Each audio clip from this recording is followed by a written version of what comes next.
I call Tom Robinson.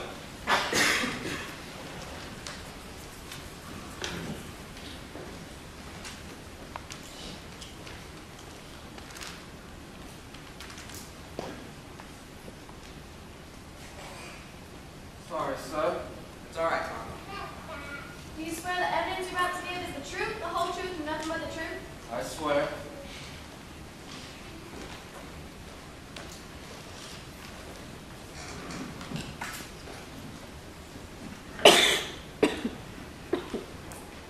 You're Tom Robinson, 25 years of age, married to 3 children at home. And you've been in trouble with the law once before. Certificate sentence for disorderly conduct. What did that consist of? Got in a fight with another man. He tried to cut me, but it wasn't much. Not enough to hurt. You both were convicted? Yes, sir. I had to serve because I couldn't pay the fine. The other fellow paid his. Tom, were you acquainted with Miss Mayella, Violet Ewell? Yes, sir. I had to pass her place going to and from the field every day. Whose field? I worked for Mr. Lincoln. You have to pass the Ewell property every day in order to get to work. Is there any other way to go? No, sir. None I know of. Tom, would you ever speak to you? Why, yes, sir. I tip my hat when I go by. And one day she asked me to come inside the fence and bust up a chifferobe for her. And when did she ask you to chop up the chifferobe? Mr. Finch, it was way last spring.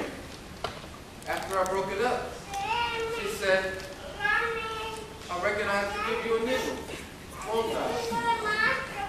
And I said, no, ma'am, there ain't no charge. Then I went home. That was way over a year ago. Did you ever run the place again? Yes, sir. When? Oh, I went lots of times. Under what circumstances? Why did you go lots of times? She'd call me in. It seemed like every time I passed by yonder, she'd have some little thing for me to do. Chopping kindling, toting water for. Were you paid for your services? No, sir. Not after she offered me a nickel the first time. But I was glad to do it. Mr. Ewell didn't seem to help her none, and neither did the children. Where were the children? They were always around, all over the place. Tom, would Miss Mayella ever speak to you? Yes, sir. She spoke to me. Tom, did you ever go on the Ewell? Did you ever set foot on the Ewell property without the express invitation from one of them? No, sir, Mr. Finch. I never did. I wouldn't do that, sir. Tom, what happened on the evening of November 21st? Mr. Finch, I was going home as usual that evening. And when I passed the Ewell place, Miss Mayella was on the porch, like she said she would. It seemed awful quiet like, I didn't quite know why. She called to me to come there and help her a minute. Well, I went inside the fence and looked for some kindling to work on. But I didn't see none. And she says, no, I got something for you to do inside the house. The old door's off its hinges. I said, you got a screwdriver, Miss Mayella? Well, she said she had. So I went up the steps, and she motioned for me to come inside. I went in and looked at the door. I said, Miss Mayella, these hinges was all right. Those hinges was all right. Then she shut the door. Mr. Finch, I was wondering why it was so quiet like. And it come to me that there wasn't a child on the place. Not one of them. And I say, Miss Mayella, Where the children? Go on, Tom. I say, where the children? And she says, she was laughing sort of. She says they all gone to town to get ice cream. Said it took her a slap year to save 7 nickels. But I done it. They all gone to town. What did you say then? Well, I said something like, well, Miss Mayella, that's right smart of you to treat them. And she said, you think so? I don't think she understood what I was thinking. I meant that it was smart of her to save up like that. And nice of her to treat them. I understand. Go on. I said I best be going. And that I couldn't do nothing for her. And she said, oh yes I could.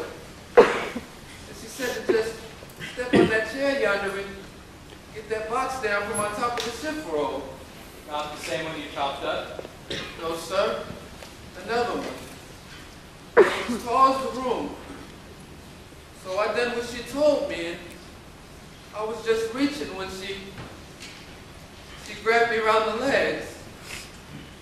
Mr. Finch, she scared me so bad I hopped down and turned the chair over. That was the only thing, only furniture disturbed in that room, Mr. Finch. When I left it, I swear for God. What happened after you turned the chair over? Tom, you're going to tell the whole truth.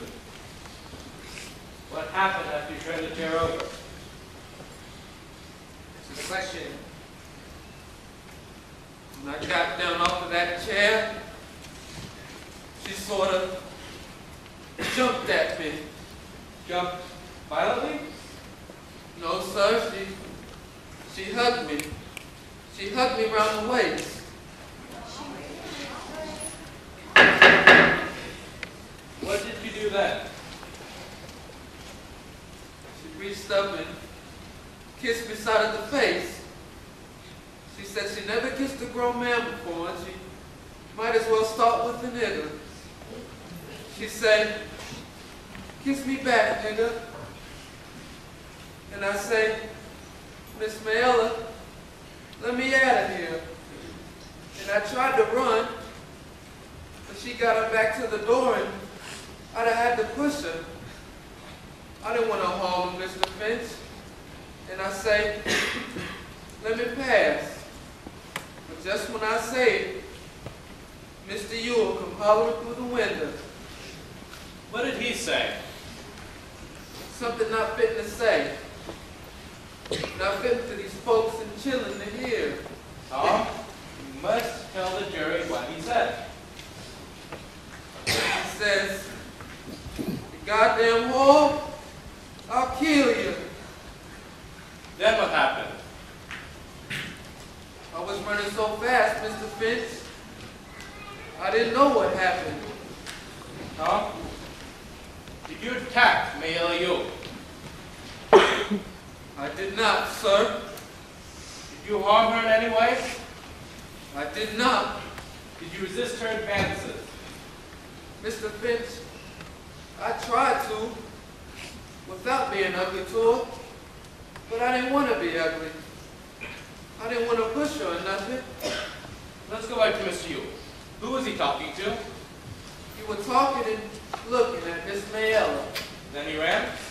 I sure did. Why did you run? I was scared, sir. Why were you scared?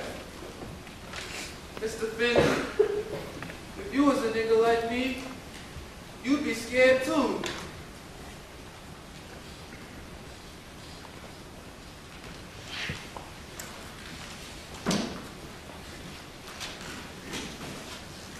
You were given 30 days for disorderly conduct, Robinson.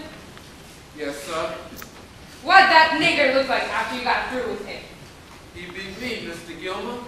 Yes, but you were convicted, weren't you? It's a misdemeanor and it's on record, Judge. Witness will answer, though. Yes, sir. I got 30 days. You're pretty good at busting out shape robes and kindling with one hand, aren't you? Yes, sir. Strong enough to choke the breath out of a woman. I've never done that, sir. But you're strong enough. I reckon so, sir. Had your eye on her for a long time, hadn't you, boy? No, sir. I never looked at her. And you were mighty polite to do all that talking you were for her, weren't you, boy? I was just trying to help out, sir. That was mighty generous of you. Tell me, boy, why were you so anxious to do that woman's chores? Looked like she didn't have nobody to help her. With Mr. You and 7 children on the place, boy? Well, I says, it looked like they never helped her none. You did all this work out of sheer goodness, boy? Just tried to help her. And you're a mighty good fellow, it seems. Did all this for not 1 penny. Yes, sir. I felt right sorry for her. She seemed to try more than the rest of them. You felt sorry for her? You felt sorry for her? He felt sorry for her. Now, you went by the house as usual on the evening of November 21st, and she asked you to come in and bust up the shift. No, sir. Do you deny you went by the house? No, sir. She asked you to bust up the shift road, is that right? No, sir. It ain't. You say she's lying, boy? I don't say she's lying, Mr. Gilmer. I say she's mistaken in her mind. Tell me, boy, why did you run? I was scared, sir. If you were scared, if you had a clear conscience, why were you scared? Like I said before, it wasn't safe for any nigger to be in a fix like that. Oh, but you weren't in a fix. You testified here that you were resisting her advances. Were you scared she might hurt you? A big buck like you? No, sir. I was scared I'd end up in court. Scared you have to face up to what you did? No. Scared I'd have to face up to what I didn't do. You being impudent to me, boy? I didn't go to be. No more questions. Step down, Mr. Atkinson.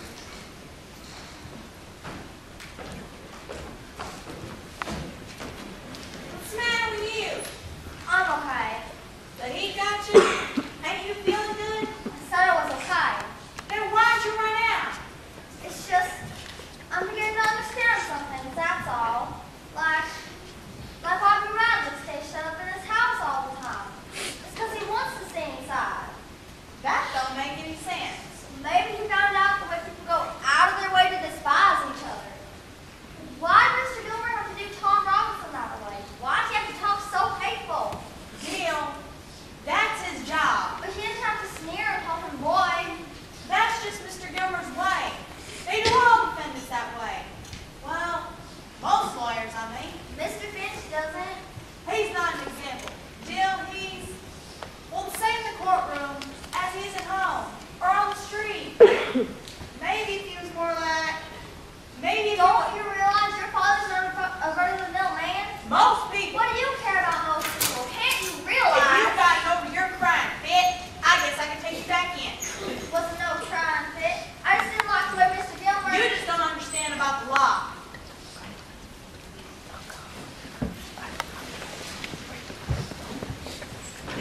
His speech was a truth. How long's he been at it? Just finished going over the evidence. Scout, we're gonna win. I don't see how we can. Is that Mr. Gilmer? Nothing new, just the usual. Hush now. With the court's permission,